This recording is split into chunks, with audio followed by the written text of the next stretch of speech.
తిరుపతి జిల్లా చంద్రగిరి టీడీపీ అభ్యర్థి పులివర్తి నానిపై శ్రీ పద్మావతి మహిళా యూనివర్సిటీలో దాడి జరిగిన సంగతి తెలిసిందే. వైసీపీ శ్రేణులు ఆయనపై దాడి చేశారు. దాడి అనంతరం ఆయన హాస్పిటల్లో అడ్మిట్ అయ్యారు. ఇక మొన్న కాలికి కట్టుతో వీల్ చైర్లో తిరుపతి డీఎస్పీ ఆఫీస్కు నాని వెళ్లారు.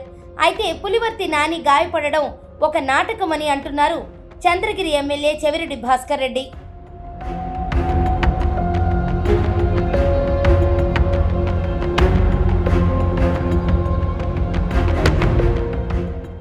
పులివర్తి నానిపై దాడి చేయించింది చెవిరెడ్డి భాస్కర్ రెడ్డి, ఆయన కుమారుడు చెవిరెడ్డి మోహిత్ రెడ్డి అని టీడీపీ ఆరోపిస్తున్న సంగతి తెలిసిందే. ఈ నేపథ్యంలో శనివారం చెవిరెడ్డి భాస్కర్ రెడ్డి స్పందించారు. పులివర్తి నానిపై దాడి జరిగిన రోజు బయటికి రాని కొన్ని వీడియో క్లిప్పింగులను చెవిరెడ్డి తాజాగా విడుదల చేశారు. దాడి జరిగిన సమయంలో పులివర్తి నాని కారు దిగి వెళ్లిపోయినట్టు ఈ వీడియోలో స్పష్టమవుతోంది.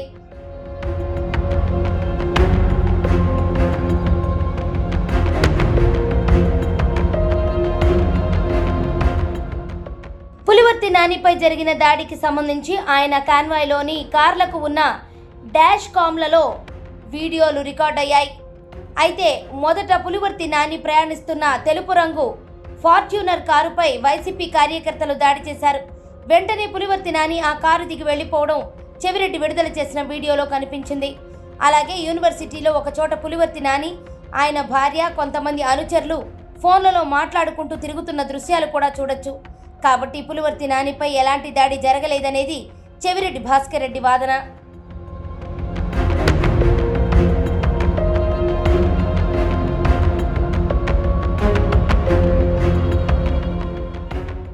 దాడి జరగబోయినప్పటికీ తనపై హత్యాయత్నం జరిగినట్టు నాని నాటకాలు ఆడుతున్నారని చెవిరెడ్డి ఆరోపిస్తున్నారు. ఆయనకు ఎలాంటి గాయాలు కాలేదని, దాడి జరిగిన 2 గంటల తర్వాత కావాలనే హాస్పిటల్లో చేరి గాయమైనట్టు కట్లు కట్టుకుని వీల్ చైర్ ఎక్కి ప్రజలను మోసం చేస్తున్నారని మండిపడుతున్నారు. మరి దీనిపై నాని ఎలా స్పందిస్తారో చూడాలి.